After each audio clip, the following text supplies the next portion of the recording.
I mean, can you give us some insight on some of the conversations you're having at government level? Like what suggestions or solutions are you guys discussing with them or urging?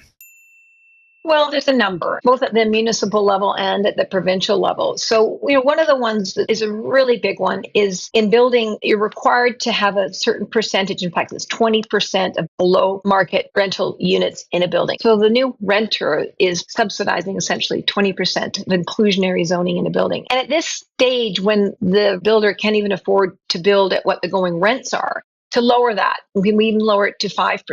And it sounds like a great idea, but when the cost of delivering a unit is more than what the average person can pay in rent, and then you've got to further add more costs because you've got to now subsidize 20%. So that's a big one. I don't want to put any sort of subjectivity on it. Sure, inclusionary zoning sounds great. Let's have all the high rent people pay for the low rent people. Great. But if the money's not there, again, if you don't have the $5 to loan, then we're not going to get anything built. No. And so the next one I want to just talk about is the rapidly advancing green building standards. Again, I'm not putting any subjectivity to it, but it adds an enormous amount of cost. So we're talking to the provincial government about that extensively. So when you look at green building initiatives, or what they call the Step Code 3, the new building code, it's adding upwards of $50,000 to $60,000 a door. And the savings to the home buyer or the homeowner or the rent is about $5 to $10 a month. Now, Wow. you could argue that it's saving things in embodied carbon and those sort of things, but we say, look, we need to do a cost benefit analysis. What is this costing? And what is the benefit? And if as a society, then that's what we're calling for. Well, then there's got to be offsets, whether it's the auto industry or other industries, whether it's government subsidies or tax-free, but you keep adding and adding and adding, whether it's triple glazing the windows, and it sort of goes on, or the building requirements that are in place now. The buildings that were around, that built 15 years ago don't have those. So are they less safe, or are they less green? So I think that when we bring in these initiatives, we really need to be mindful of what the costs are. So when we're adding $100,000 a door, what benefit are we getting? So the provincial government and the environment minister have agreed, yes, let's look at this. Let's examine this. What is really required, and where can we perhaps lower the cost? It's the mandatory electrification of buildings, no use of natural gas, EV charging stations, saving existing trees. So then we have to change the routing of the parking lot or the driveway and all that. Then that adds more carbon from concrete and things. So then we've got to pay for that because we've added more carbon, but it's because of a requirement to save one tree. So again, I'm not saying whether these things are good or bad. My job is to say whether the impact and the cost that it has on housing and the delivery of housing.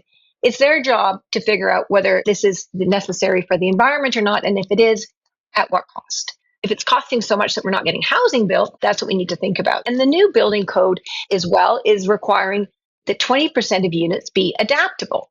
Again, that adds cost. And often they don't get rented or purchased. So then you're holding them for when somebody may or may not want those units. So when you have an adaptable unit, it has to be bigger. There's all the changes to it that you can imagine that go into that. And when 20% of them have to be, you're adding costs. Those are the three sort of big ones that we're talking about. I could rattle off a whole bunch more. Like in the city of Vancouver, there's a public art fee of $1 million a building. I saw that in one of your emails. What is the public art fee? You pay $1 million to the city towards public art, or you can put $1 million art installation in your building, one or the other. Most developers will choose to do it themselves just because, I don't know, I want to have some control. Like affordable housing, 20% of these places have to be under rent, but you need to pay $1 million for a statue. Yeah. What's going on with that? Yeah, who came up with that? Like, when was that implemented? Like, I don't understand. It's got to get passed, right? Quite a while ago. Yeah.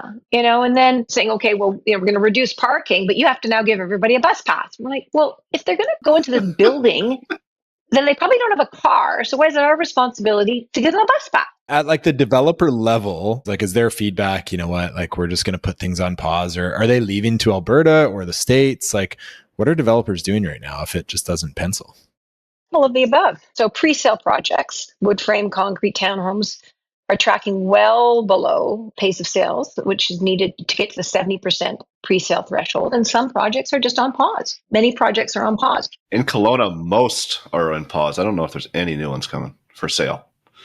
It's a tough one right now for the pre-sales. Building permits in Metro Vancouver and I think around the province have dropped by about 10%. Some of them have actually experienced declines of 40% and even as high as 85%.